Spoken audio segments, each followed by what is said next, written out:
C'est en forgeant qu'on devient forgeron, c'est en patouillant qu'on devient papillon. Et toi, tu crois que c'est en lisant qu'on devient liseron? C'est l'émission Et nous liserons jeunesse, maintenant sur Radio Laser. Bienvenue à toutes et à tous, c'est Sophie au micro de Radio Laser et je suis comme toujours accompagnée de Audrey. Bonjour Audrey. Bonjour Sophie. Comme chaque mois, on vous retrouve pour une nouvelle émission consacrée à la littérature jeunesse. Pour commencer, je vous propose de faire un tour des actualités de la Chouette, la médiathèque de Guiche. Pour commencer, le prochain Café Parents avec l'association Vue sur Mer sera sur le thème de l'allaitement et de l'alimentation. Ce sera le mardi 3 juin à 10h. L'idée, c'est de vous proposer un certain nombre de ressources que vous pouvez trouver à la médiathèque ou en ligne autour d'une question. Et puis ensuite, vous pouvez poursuivre les échanges avec les autres parents présents. Cette fois pour les tout petits, les bébés lecteurs pour les 0-3 ans. Donc les prochaines séances seront le mercredi 4 juin à 10h30 et le samedi 7 juin à 16h. Ce sera des histoires qui parlent du pot, du pipi, du caca. Un grand sujet du moment pour les parents qui voient leurs enfants rentrer à l'école en septembre. Et pour terminer, une chouette lecture sur le cirque avec Déborah. Ce sera le mercredi 18 juin à 10h30. Et donc c'est à partir de 4 ans. Sans transition, les carottes, on en mange toute l'année, mais en ce moment, c'est la pleine saison des petits pois. Traditionnellement proposés en boîte de conserve, aujourd'hui, on vous les sert en livre. C'est le moment de découvrir la sélection petits pois carottes d'Audrey. Mais oui, Sophie, on avait envie de vous parler d'une recette de printemps, effectivement, qu'elle soit bouillie ou cuite à la vapeur, râpée, réduite en soupe ou en purée.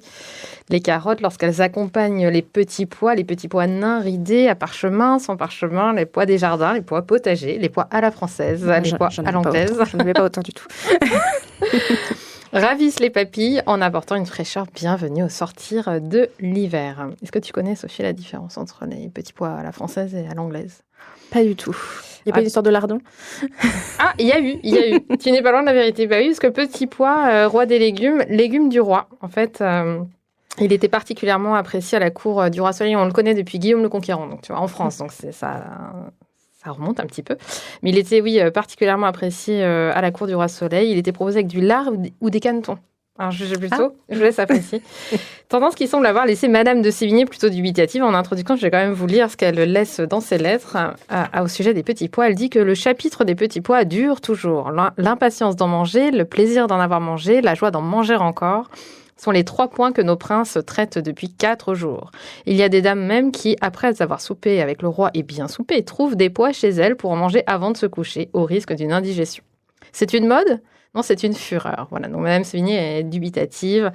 On peut la comprendre, mais les petits pois, c'est quand même super bon. Hein. Enfin, moi, je trouve que c'est quand même assez sucré et on est content d'en retrouver au beau jour.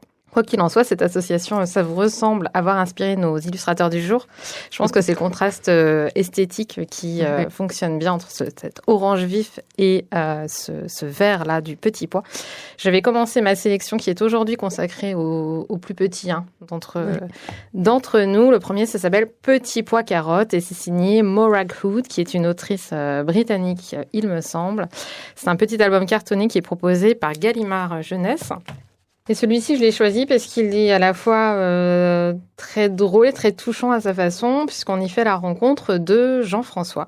Jean-François, c'est un petit pois, ça rime, hein. Jean-François le petit pois, qui va nous présenter un peu sa nombreuse famille. Mais oui, les petits pois, on les connaît dans leur collectivité, hein. Il y en a toujours beaucoup. Donc là, on a le petit pois, c'est le rond vert avec la façon smiley, avec les yeux et la bouche pour leur faire prendre un petit peu vie quand même dans cette histoire. Et donc, il va nous raconter un petit peu ce qu'il est et ce qu'il n'est pas à travers la présentation de son amie Charlotte la carotte, évidemment, qui, elle, est représentée, encore une fois, sous forme géométrique, sous forme de ce rectangle orange vif. Elle aussi est animée, en fait. Et donc, il va nous expliquer que Charlotte, eh bien, elle est souvent avec eux, mais elle ne ressemble pas du tout au petit pois. Et effectivement, elle est beaucoup trop grande pour être un petit pois. Elle est vraiment trop orange pour être un petit pois. Et elle ne peut pas rouler, elle ne peut pas se déplacer, elle ne peut pas rebondir. Donc elle se sent, on la voit sur l'image un petit peu à part, un peu pas comme les petits pois évidemment, un peu solitaire sûrement dans sa condition. Et en plus elle perd toujours à cache-cache. Ben oui, bien sûr, une carotte au milieu des petits pois, c'est quand même pas simple. Seulement, cette petite Charlotte, elle a aussi ses atouts et ses qualités. Elle peut se transformer en une tour très très haute. Donc on voit tous les petits pois qui jouent avec elle, qui montent dessus. Elle se transforme en pont, elle se transforme en toboggan, etc. Avec cette chute, Charlotte ne ressemble pas du tout à Jean-François. Mais cela ne les empêche pas d'être les meilleurs amis du monde, effectivement. Un joli album, donc le prétexte du plat Petit Pois Carotte pour parler de ces grands thèmes de la différence, de la tolérance et de savoir aussi trouver la richesse chez celui qui ne vous ressemble pas. C'est tout simple, c'est très accessible pour les tout petits, pour les 0-3 ans, mais je trouvais qu'il était graphiquement joli parce que tous ces petits pois carottes, là, ça donne vraiment envie. Et puis en plus, avec un joli message d'amitié. On aime bien ces amitiés un peu improbables, un peu inattendues là dans cette émission. On en croise beaucoup avec les animaux. Et puis, on en croise, et là, c'est l'histoire de ces légumes qui sont très différents, mais peut-être pas autant, en fait. C'est un petit peu le message qu'on vous fait passer ici. Ça s'appelle Petit Pois Carotte. Je continue avec d'autres petits pois qui ressemblent beaucoup à mes petits pois. C'est pour ça que je les mets l'un à côté de l'autre. Ça s'appelle 3 petits pois et c'est signé Marine Rivoile pour les éditions Rouergue. Alors là, c'est pareil. Je l'ai choisi pour l'illustration, la technique d'illustration, parce que je le trouve vraiment très, très beau.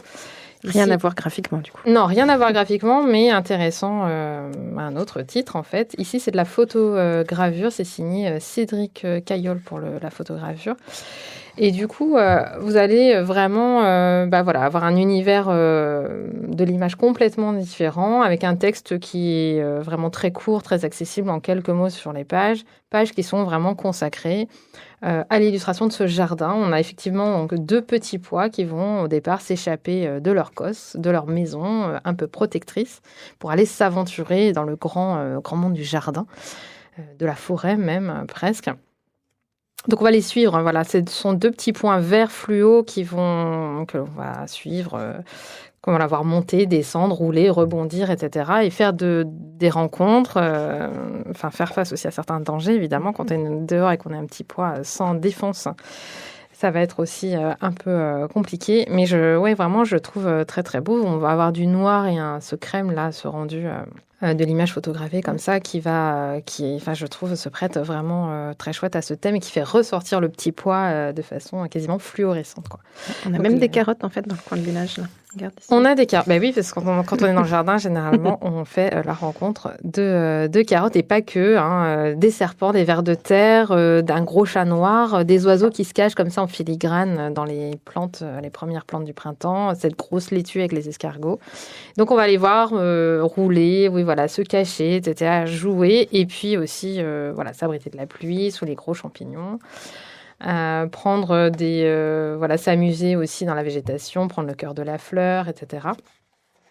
Jusqu'au moment en fait où ils vont aller au-delà d'un grand danger. Ils vont faire la rencontre, je crois, d'une menthe religieuse. Les voilà coincés sous les pattes un peu effrayantes de la menthe religieuse. On a des petits hérissons aussi, l'araignée qui n'est pas loin. Le danger rôde. Donc on les voit rouler, sauf qu'ils pois.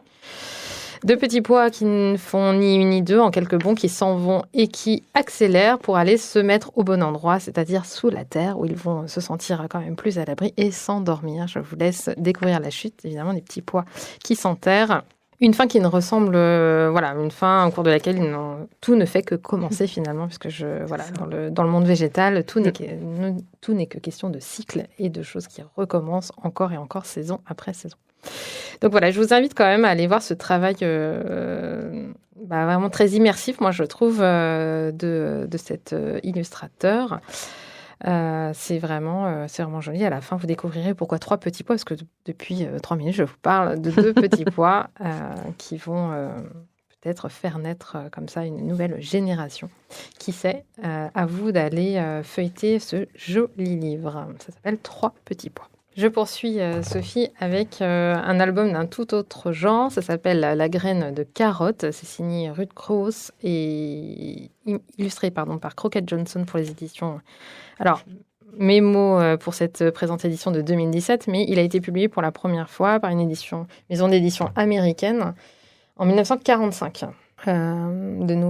Édité aussi en 1973, il me semble, pour la deuxième édition, et donc là, réédité par les éditions Mémo au début des années 2000. Donc là, c'est assez étonnant. On a un album qui date, du coup, qui a un certain âge. C'est vintage, on le voit. Voilà, qui est très vintage par l'illustration. On a une double page avec la page de gauche qui est crème, la page droite qui est de couleur jaune poussin. On va avoir peu de personnages. Notre personnage principal, c'est un petit garçon. On voit en bas de page un petit garçon habillé d'un petit t-shirt blanc, d'une salopette marron avec un petit bonnet. Et on le voit simplement planter une graine de carotte. Et donc, au cours des pages suivantes, on va voir défiler son entourage, notamment sa maman, son papa, son grand frère aussi. Chacun passe. Et en voyant cette terre qui ne bouge pas du tout, lui disent à chaque fois, je crois, tu sais que ça ne poussera pas. Je crois que ça ne poussera pas. La maman dit, je crois que ça ne poussera pas. Puis son grand frère dit, mais tu sais, ça ne poussera pas. Et ce qui est juste génial, c'est l'expression de ce petit garçon qui ne bouge pas du tout, en fait, qui est tout à fait serein, déterminé, un enfant, en fait, qui mène un projet d'enfant, c'est-à-dire qui est sûr de lui, quoi, qui va mener son projet absolument jusqu'au bout et qui semble complètement imperméable à ce qu'on peut lui dire, ça poussera pas, mais il s'en fiche complètement. Lui, en attendant, ce qu'il fait, c'est prendre soin de son petit lopin de terre, il arrache les mauvaises herbes, il arrose, etc. On repasse. Mais rien ne se passe, rien de rien ne se passe. Il attend, et un beau jour, évidemment, ça va commencer à pousser. Et ça pousse tellement que là, on va avoir affaire à une très, très grosse carotte, une carotte extraordinaire. Je pense à la hauteur de l'attente et la hauteur de l'espoir de ce petit garçon. Et une carotte poussa exactement comme il savait qu'elle pousserait, et donc avec le même flegme, en fait, la même détermination. Il va donc cueillir cette carotte et la ramener chez lui. Donc voilà, c'est un petit album tout simple, mais en fait, je trouve qu'il décrit extrêmement bien l'enfance, en fait. L'enfance, c'est ça, c'est juste ne pas se laisser atteindre par les projections des adultes, les angoisses, c'est juste être sûr de son fait et puis mener ce projet, quoi qu'il en coûte, jusqu'au bout du bout. Il y croit. Il y croit, ouais. Et rien ne bouge.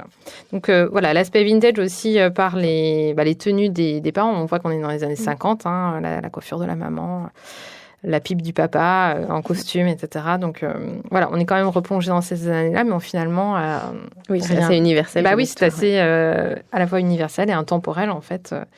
C'est l'histoire, tout simplement, de la nature. Un enfant qui grandit, une pousse qui grandit avec cette métaphore, je pense, quand même en filigrane de cette enfance et puis de cette croissance et cet enfant qui... en fait, a un comportement d'adulte, en fait, hyper sage et hyper mature. Je trouve que le contraste était vraiment sympa.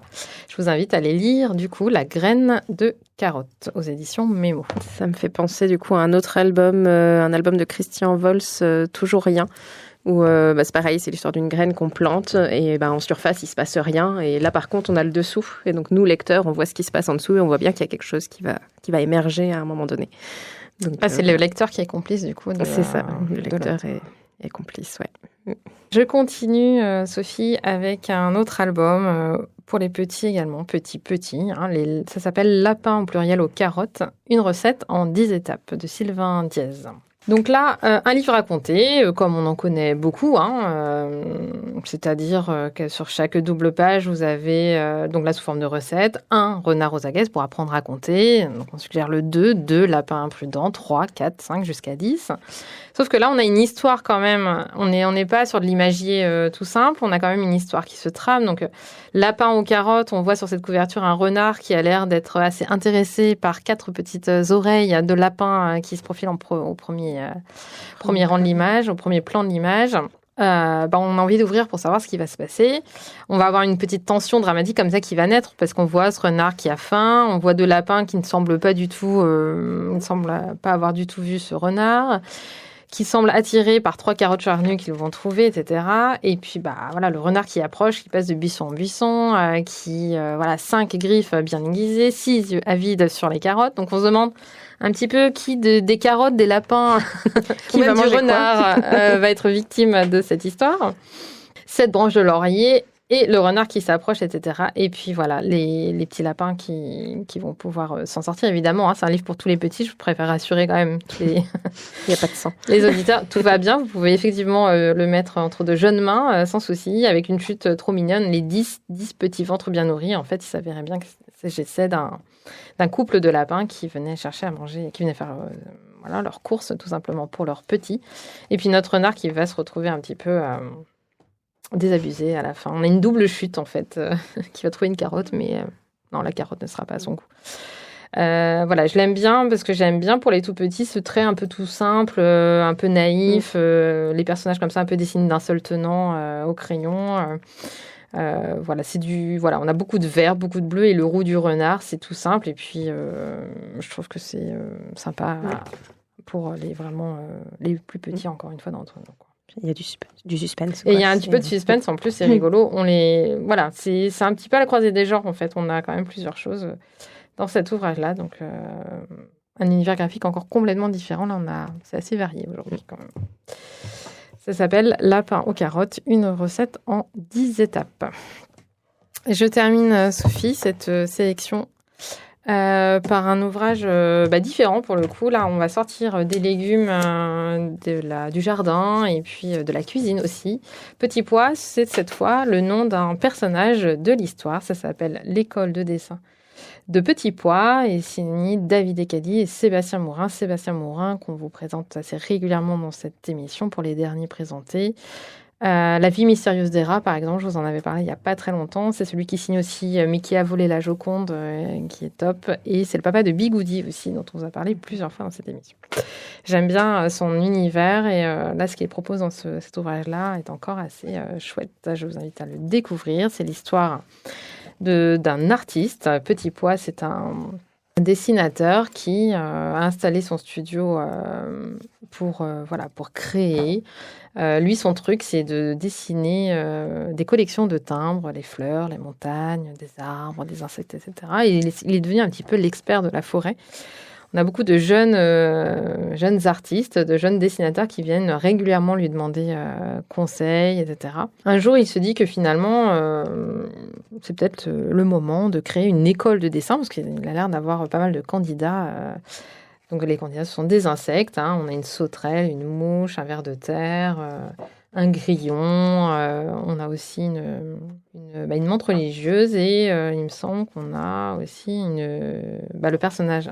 Deuxième personnage assez essentiel dans cette histoire, c'est une mygale. Donc tous se précipitent quand l'école s'ouvre pour s'inscrire et donc on va avoir cette école se développer. Tous avec leur personnalité, ils sont vraiment hyper attachants, je trouve. Chacun vient avec son style, en fait. C'est un joli livre sur l'art. Qu'est-ce que c'est l'art aussi ? Enfin, c'est aussi juste une manifestation de ses propres expressions, en fait. Et donc, ils vont venir chacun à leur façon, chacun avec ses envies de couleurs, de graphique, etc.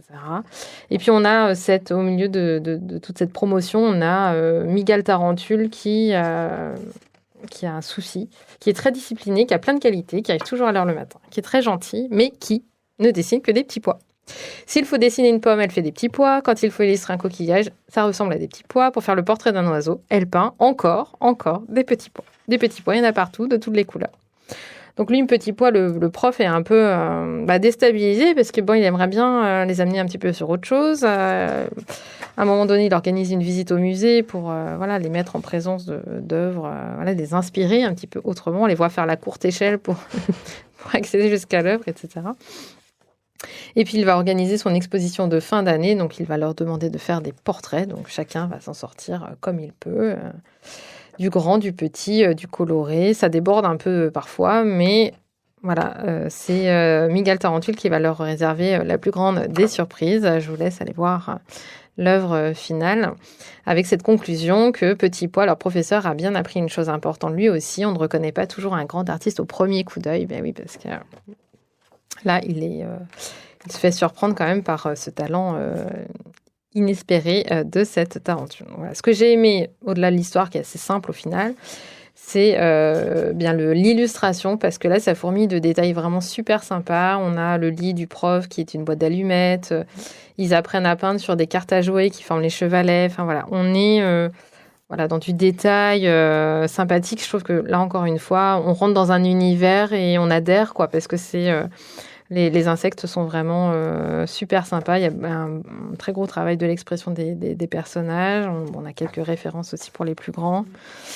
Sur le plan vraiment artistique, pur et simple, mais vous allez voir cette école de dessin trop mignonne qui est creusée au fin fond de la forêt. On a les tables faites de capsules de bière. Enfin voilà, si vous voulez vous plonger dans le détail, moi j'adore faire ça en littérature jeunesse.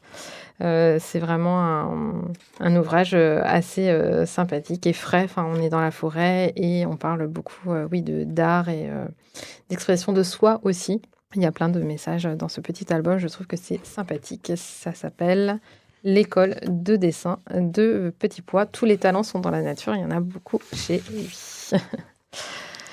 Voilà, Sophie, pour ma sélection Petit Pois carotte de ce printemps. Merci beaucoup, Audrey.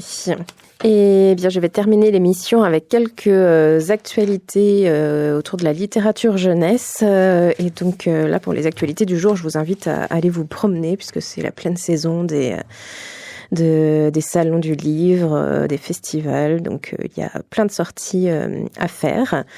Je vais commencer avec une conférence chantée. Donc c'est dans le cadre du festival Graines de Livres organisé par les bibliothèques de Rennes. Donc c'est un festival à destination des tout-petits et des personnes qui les accompagnent. Et donc cette conférence, elle est menée par Agnès Chaumier à partir de son livre CD « Je chante avec mon bébé ». Un livre CD que vous pouvez retrouver à la médiathèque qui regroupe plein de comptines pour les tout-petits. Donc là, dans cette conférence, du coup, elle va s'intéresser notamment à ce qui rend la chanson spéciale, ce qui la distingue de la parole, ce qu'elle fait ressentir dès la petite enfance pour l'enfant comme pour celui qui chante. Donc ce sera au Théâtre de la Paillette le mercredi 21 mai à 20h et c'est suivi d'une séance de dédicace avec la courte échelle.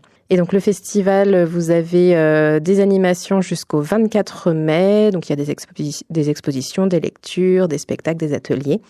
Vous avez tout le détail sur le site des bibliothèques de Rennes, n'hésitez pas à aller voir. Ensuite, un grand classique du mois de juin, c'est le festival Étonnant Voyageur, qui aura lieu le week-end de la Pentecôte, donc le 7, 8, 9 juin à Saint-Malo. Donc, j'ai pas regardé tout le programme en détail, j'ai regardé un petit peu ce qui se passait du côté jeunesse. Donc déjà, le parrain du festival pour la partie jeunesse, c'est Olivier Talec, donc c'est déjà assez prometteur. Et ensuite, vous pouvez retrouver, par exemple, donc pour les ados, Marion Brunet, qui a récemment reçu le prix Astrid Lindgren, et donc dont vous pouvez retrouver les romans et notamment ses dernières sorties, donc la série Ilos. Toujours pour les ados, mais là pour le coup, elle vient surtout pour son premier album jeunesse, c'est Manon Fargeton. Donc son premier album jeunesse qui s'appelle J'ai un ami. On retrouve un duo bien connu dont on vous a parlé déjà plusieurs fois ici et d'ailleurs on l'avait reçu il y a quelques années maintenant avec Félix. C'est Anne Montel et Loïc Clément, donc illustratrice et scénariste de BD, qui viennent là cette fois pour un album, enfin un livre qui est un petit peu entre l'album et la BD, qui s'appelle La balade magique de Beaumerir. Donc voilà, leur dernière parution.